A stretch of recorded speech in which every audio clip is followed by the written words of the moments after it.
L'histoire que je vais vous raconter, c'est celle incroyable de Navi Malela. Cet informaticien congolais a dû fuir son propre pays et se réfugier en Europe après avoir dénoncé les pratiques de sa banque. Ce sont des irrégularités énormes qu'on a dénoncées. Je suis fier d'être ce lanceur d'alerte, d'être ce Congolais qui puisse dire non à la mise à mort de mon pays. S'il faut le refaire, je le referai. Son parcours n'a rien d'un Snowden ou d'un Falciani. Lui, c'est dans cette petite agence bancaire d'Afriland à Kinshasa qu'il travaillait lorsqu'il est devenu lanceur d'alerte. En 2018, il était installé à son bureau comme tous les jours lorsqu'il voit passer dans le couloir Dan Gertler, l'une des plus grosses fortunes mondiales. Moi, je l'ai connu quand j'ai suivi un documentaire sur YouTube qui parlait de lui en tant que magnat des minerais au Congo. Ça m'a étonné de le voir dans nos installations. C'était la première fois. J'ai posé la question à l'autre collègue, à Grady Coco. Je lui ai dit, est-ce que tu connais ce monsieur? Il m'a dit non. Je lui ai dit, si ce monsieur commence à venir dans notre banque, on aura des sérieux problèmes.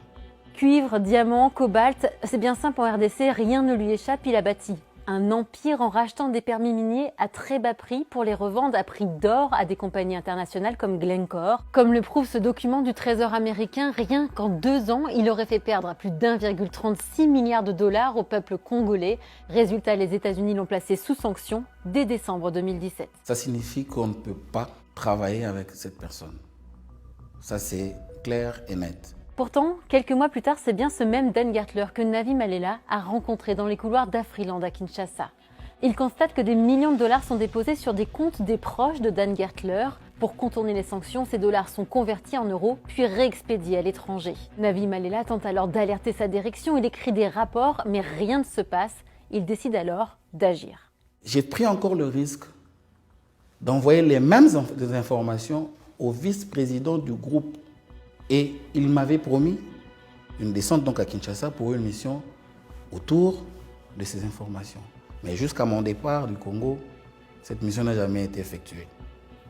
Grâce à lui, nous avons pu éplucher des milliers de documents bancaires, une fuite de grande ampleur qui fait des vagues jusqu'en Suisse car le siège de la holding d'Afriland n'est pas à Kinshasa, mais à Neuchâtel. Oui, vous avez bien entendu, à Neuchâtel.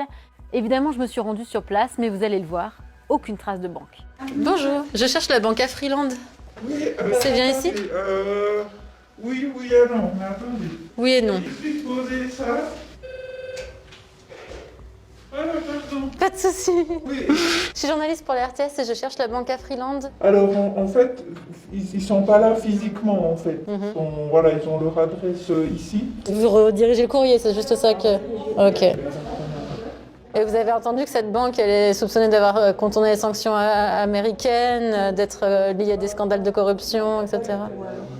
Non, après, voilà, non. Et on n'a pas autrement des contacts avec eux. Merci beaucoup. Bonne journée à vous. Ne manquez pas notre enquête complète à suivre sur Mise au Point.